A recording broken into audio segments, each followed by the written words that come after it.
يؤكد أنه لم يعد هناك مجال للغموض أو الخداع. فأما أن يكون المواطن مغربي أو غير مغربي، وقد انتهى وقت ازدواجية المواقف والتملص من الواجب، ودقت ساعة الوضوح. فأما أن يكون الشخص وطنيا أو خائنا. حقيقة ما أجمل أن يكون لديك وطن يحبك ويرعاك ويشاركك الفرح والسعادة والألم، حيث لا قيمة لعطائك إن لم تكن جزءا من هذا الوطن الذي خاف على أبنائه وتحسر وأعلن الحداد تضامنا وانكسارا إبان الزلزال الذي ضرب منطقة الحوز. وتحية من هذا المنبر للقوات المسلحة الملكية المغربية التي تتركز مهمتها الأساسية في حماية الأمن والوحدة الترابية للمغرب، إضافة إلى حماية أرواح وممتلكات المواطنين، وشعارها الخالد الله الوطن الملك، والتي أبانت فعلا على القيام بدورها على أكمل وجه في هذه الجائحة التي ضربت المغرب.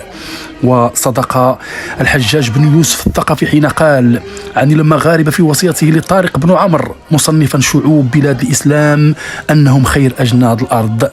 ولم يكن صدفة أن يختار صلاح الدين الأيوبي الجيوش المغاربة من بين أجناد الأرض ليكونوا في الصفوف الأولى من أجل تحرير القدس، وكان تكريمهم ببناء حارة في القدس أطلق عليها حارة المغاربة، بقيت وستبقى شاهدة على عظمة هؤلاء الجنود. بل لم يكن من فراغ أن يقوم البارحة الرئيس الفرنسي إيمانويل ماكرون بالقيام برحلة إلى كورسيكا من أجل إعلان مقترحه بمنحها حكما ذاتيا، ومحاولا كذلك إصلاح العلاقات مع المغرب في خضم الأزمة الدبلوماسية غير المسبوقة بين المغرب وفرنسا، من خلال قراره بتكريم الجنود المغاربة الذين شاركوا في معارك تحرير جزيرة كورسيكا خلال الحرب العالمية الثانية، في حفل عرف حضورا رسميا للحكومة المغربية في شخص الوزير المنتدب لدى رئيس الحكومة المكلف بإدارة الدفاع الوطني عبد اللطيف لودي.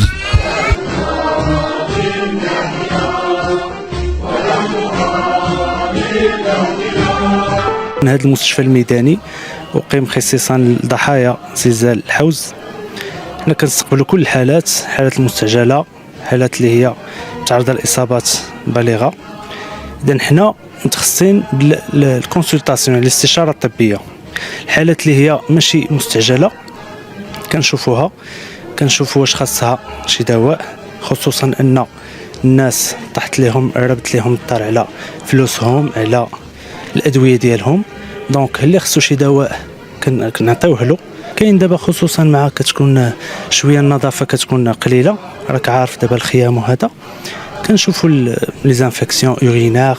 يعني تعفنات في المسالك البوليه، تعفنات في الجهاز الهضمي، هادشي كله كنشوفوه.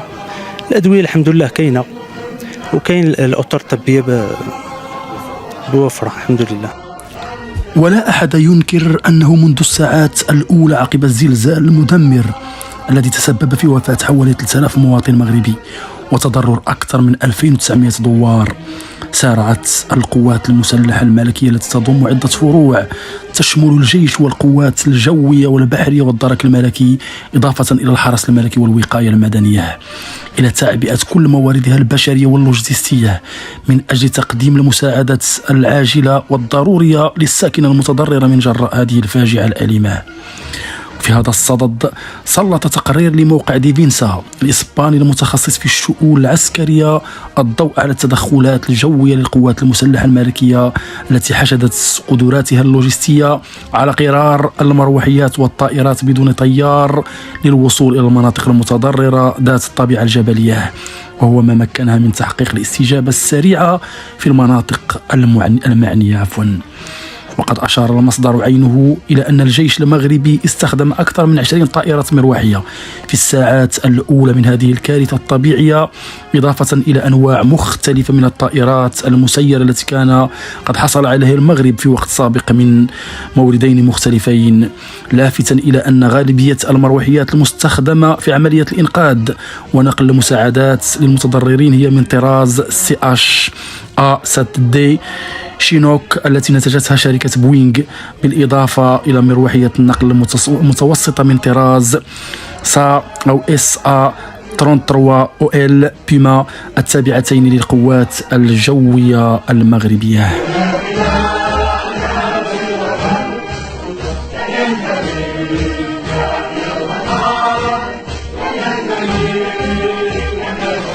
وقد لفت الموقع العسكري المتخصص إلى استخدام مروحية النقل المدني من طراز أوسي 225 سوبر بوما التي نتجتها شركة إيرباص هيليكوبتر، إضافة إلى المروحية متعددة المهام من طراز أوروكوبتر أوسي 145 تابعتين للدرك الملكي، مسجلا أن هذه الطائرات المروحية نفذت ما بين 35 و 40 مهمة بشكل يومي، انطلاقا من قاعدة مدرسة القوات الجوية بمراكش في اتجاه المناطق المنكوبة، حيث كانت هذه المعدات العسكرية من نقل فرق الإنقاذ والإمدادات الغذائية للسكان المتضررين، فضلا عن إجلاء المصابين إلى مستشفيات مدينة مراكش.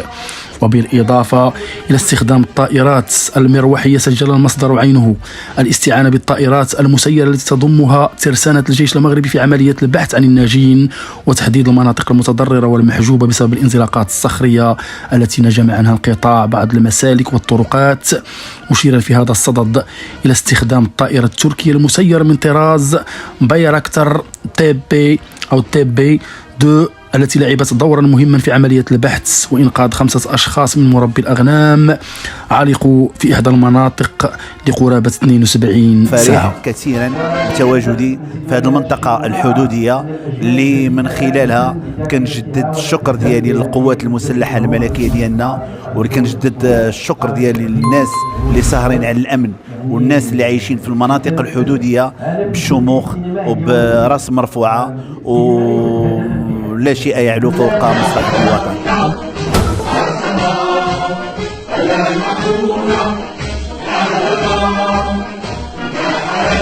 وفي الأخير أقول من هذا المنبر تحية البصمة والهمة العالية لكل عناصر القوات المسلحة الملكية،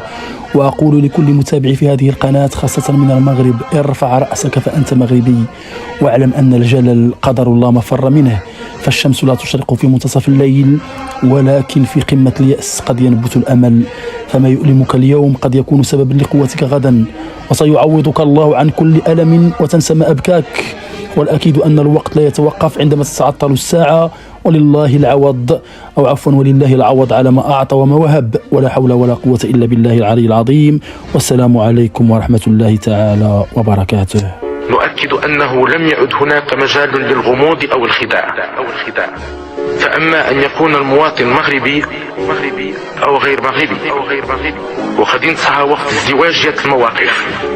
والتملص من الواجب، ودقت ساعة الوضوح، فأما أن يكون الشخص وطنيا أو خائنا.